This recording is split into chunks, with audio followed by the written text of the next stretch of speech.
बादलों के बीचों बीच एक परीलोक था। वहाँ कई परियां एक साथ रहती थी। सभी परियां बहुत ही खूबसूरत थी। उनमें से एक परी थी जिसका नाम करिश्मा था।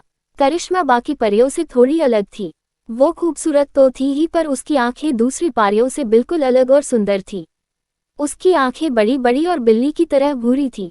अपनी इसी बात पर करिश्मा को काफी घमंड था। आए दिन करिश्मा परिलोक में किसी न किसी से झगड़ ही लेती थी। उसकी इस हरकत से परियों की रानी उससे मिलने आई। रानी ने उसे सबसे अकड़ कर बात करने से मना किया, जिस पर करिश्मा ने कहा, वो लोग मेरी खूबसूरती से जलते हैं, इसलिए आपके पास मेरी शिकायत करने आ जाते हैं। उन्हें ये बात बिल्कुल भी हजम नहीं हो रही कि मैं उन सबसे से इतनी खूबसूरत कैसे हो सकती हूँ। रानी ने करिश्मा को अपनी अकड़ को ठीक करने के लिए समझाया और उसे बात समझाकर वहां से चली गई, लेकिन करिश्मा पर रानी की बात का बिल्कुल भी असर नहीं हुआ और वो अपने काम में लग गई। कुछ दिनों बाद रानी का जन्मदिन आया। पूरा परिलोक दुल्हन की तरह सजा दिया गया। सारे ऋषि मुनियों और देवताओं को रानी के जन्मदिन समारोह पर आमंत्रित कर दिया गया। सभी ऋषि मुनि भोजन ग्रहण करने के लिए बैठ गए। भोजन करते करते एक ऋषि को प्यास लगी और उन्होंने करिश्मा की तरफ इशारा किया और पानी लाने का आग्रह किया। ऋषि की बात सुनकर करिश्मा को बहुत ही गुस्सा आया और उसने सबके सामने चिल्लाकर ऋषि को कहा कि क्या मैं तुम नौकरानी दिखती हूँ। करिश्मा की बात सुन ऋषि इसे अपना अपमान समझ बैठे और भोजन पर बैठे सभी ऋषियों को उठने का इशारा किया और बोले, कन्या, तुमने हम सब ऋषियों का अपमान किया है। तुम्हें अपनी सुंदरता पर बड़ा घमंड है ना। जा, मैं तुझे श्राप देता हूँ कि जितनी सुंदर तू अभी है उससे दोगुनी बदसूरत होकर एक चुड़ैल में बदल जाए।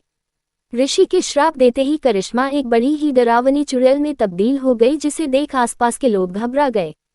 करिश्मा की ऐसी हालत देख रानी ने ऋषि को श्राप वापस लेने का आग्रह किया। ऋषि ने रानी की एक भी बात नहीं मानी और वह बाकी ऋषियों के साथ वहां से चले गए। वही अपना बदला हुआ रूप आईने में देख करिश्मा डर गई और रोने लगी। करिश्मा को रोता हुआ देख रानी ने बोला, रानी, मैंने तुम्हें समझाया था कि तुम अपनी खूबसूरती पर इतना भी घमंड मत करो, नहीं तो एक दिन तुम्हें इसका हर्जाना भुगतना पड़ेगा। देखो अब तुम्हारा हाल कितना बुरा हो गया है। रानी की बात सुनकर करिश्मा को अपनी गलती का एहसास हुआ और उसने रानी से वादा किया कि वो अब ऐसा कुछ नहीं करेगी, बस उसे पहले जैसा बना दो। करिश्मा की बात सुनकर रानी ने कहा कि उसके पास भी इस श्राप का तोड़ नहीं है। इतने में चुड़ैल लोक में ये बात सबको पता चल गई कि कोई परी चुड़ैल बन गई है, तो वो सब करिश्मा को लेने के लिए वहां आ गए। चुड़ैल कहती है, क्या बात है, एक परी बनी चुड़ैल। हाँ हाँ हाँ, हमें क्या, अब तुम हमारी बिरादरी में शामिल हो चुकी हो, अब तुम्हें हमारे साथ चलना ही पड़ेगा। ये सुन करिश्मा बहुत ही घबरा जाती है और जाने के लिए मना कर देती है। तभी रानी ने करिश्मा को कहा कि तुम्हें जाना ही पड़ेगा। ये उसूल है परिलोक और चुड़ैलोक का, तुम मना नहीं कर सकती। पर मैं पूरी कोशिश करूंगी कि तुम्हें वहां से जल्द निकाल लिया जाए। ना चाहते हुए भी करिश्मा को चुड़ैलों के साथ जाना ही पड़ा। जब वो चुड़ैल लोक पहुंची तो वहां का नजारा देखकर डर गई। वहां काफी गदंगी थी और हर जगह जानवरों के मांस के टुकड़े पड़े थे। ये देख वो रोने लगती है, जिस पर चुड़ैल उससे चुप रहने के लिए बोलती है और ये भी कहा कि अब वो कभी भी परिलोक नहीं पहुंच पाएगी। ये सुन करिश्मा डर गई और पूरी रात बस रोती ही रही। अगली रात होते ही सारी चुड़ैलें अपने अपने शिकार को तलाशने निकल गई और उन्होंने करिश्मा को भी आने के लिए बोला, लेकिन करिश्मा ने उनके साथ जाने से साफ मना कर दिया। ये सुनकर चुड़ैल को बहुत ही गुस्सा आया और उसने करिश्मा को उसकी जिंदगी खराब करने की धमकी दी। ये सुन करिश्मा को उनके साथ जाना ही पड़ा। सारी चुड़ैलें जंगल में शिकार की तलाश में निकल गई। तभी उन्हें एक छोटा बच्चा दिखाई दिया, जिसे देख सभी चुड़ैलों ने उसे खाने की कही। बच्चे को खाने की बात सुन करिश्मा ने सभी से उसे न खाने की विनती की, लेकिन चुड़ैल उसकी नहीं सुनती और उस बच्चे के पास चली जाती है, लेकिन वो बच्चा किसी से भी नहीं तरह डरता। दरअसल वो बच्चा अंधा होता है। ये जानने के बाद करिश्मा को उस पर बहुत ही तरस आता है, जिसके बाद वो सभी चुड़ैलों को बोलती है, आप किसी और को पकड़ लो, लेकिन इस अंधे बच्चे को छोड़ दो। आप जो कहेंगी मैं वो सब करने के लिए तैयार हूँ।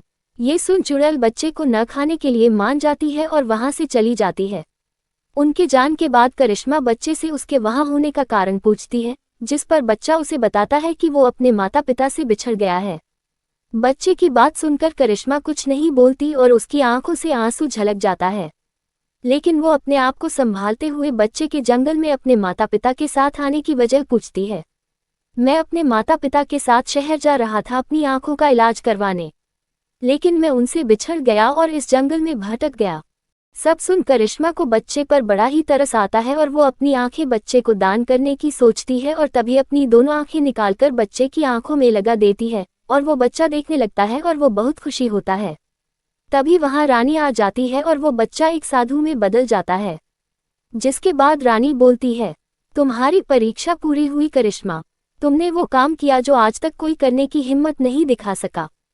ये सुन करिश्मा ने रानी से कौन सी परीक्षा लेने की बात पूछी, जिस पर रानी ने कहा कि मैं तुम्हारे श्राप का तोड़ निकालने ऋषियों के सबसे बड़े गुरु के पास गई। उन्होंने खुद आकर तुम्हारी परीक्षा लेने का फैसला लिया और कहा कि आंखें किसी भी व्यक्ति का बहुमूल्य खजाना होता है, अगर तुम वो देने के लिए तैयार हो गई तो तुम दोबारा परी बन जाओगी और देखो तुमने परीक्षा पास कर ली।